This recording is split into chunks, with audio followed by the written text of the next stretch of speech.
day, panibagong araw, panibagong agenda naman tayo sa ating buhay. Pagpasensyahan nyo na kung bakit ngayon lang ulit ako nakapag-upload ng panibagong vlog. Medyo tinatamad talaga ako nung nakaraang araw. Pero narealize ko nga na kailangan ko nga palang mag-vlog day kasi magbabalik vlog na nga pala ako. Ay Diyos ko day, bakit ba naman kasi tinapulan ng babae na to?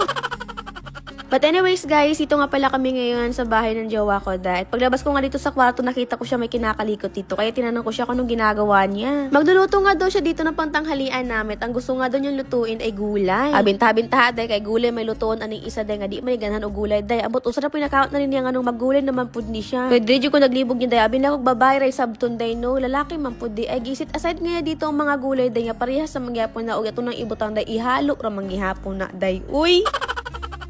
Usahay day no kailangan yun natog patience day no kay kung gamay kay pasensya day mo ulbag rin mong kaspa og sinabot ani niya day nganong iya man gisit aside parehas sa manggihapon ning lutoon day mo gyapon mamix gyapon na siya day grabe utok ba bitaw day o itikim ko na lang daw yung bibig ko day kasi hindi naman daw talaga ako magluluto day o da real talk ka day no.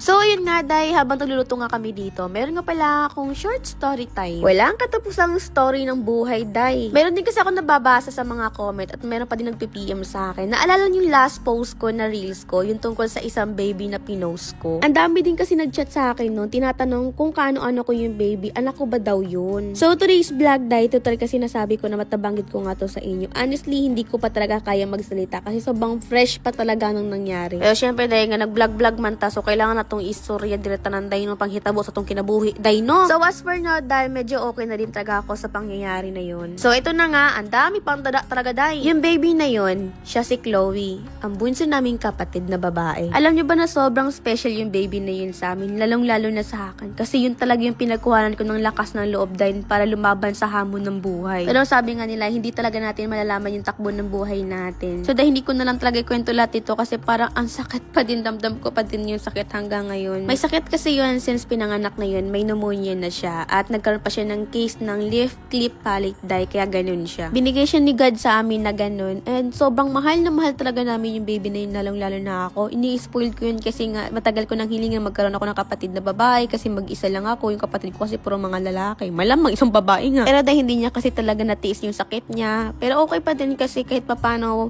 pinaramdam niya sa amin na meron akong kapatid, nakahawakan namin siya, nakita namin siya, nahalikan namin siya. Pero isang beses ko lang kasi siya nakasama. Wag ko magkwento po tayo yun. O, diba? Sabi ko naman kasi na hindi ko pa taga kaya magkwento. Bakit ba kasi kinukwento ko pa? Diyos ko. At least, alam nyo na, diba? So, yun na nga, day, pinahiram siya ni Lord sa amin ng 9 months at kinuha na siya. Siguro, hindi na talaga niya kaya yung sakit niya. At ayun na nga, kahit sobrang sakit, kailangan natin tanggapin. Siyempre, diba? Ganun naman talaga ang buhay. At siyempre, ngayon, alam naming masaya na siya at nasa mabuting buhay na siya. Kaya masaya na din kami para sa kanya. So, ayun lang, day. Ayoko munang i-detalye lahat dito. Kasi, tignan naman, day, habang nagkukwento ako, napapaluha pa din ako kapag naiisip ko siya, diba? Kasi sobrang fresh pa talaga bago pa lang, nung nakaraan pa lang yun. Kaya masakit pa din talaga para sa amin to. At least alam yun na din, diba? So mauna to dahil back to reality na tayo dahil kasi sobrang kadaldalan ko dahil hindi ko na namalayan yung video ko dahil na napakalayo na pala nito. Nakarating na pala ako dito kung saan dahil kanina sa bahay lang ako ngayon, andito na ako sa labas dahil nyo ako.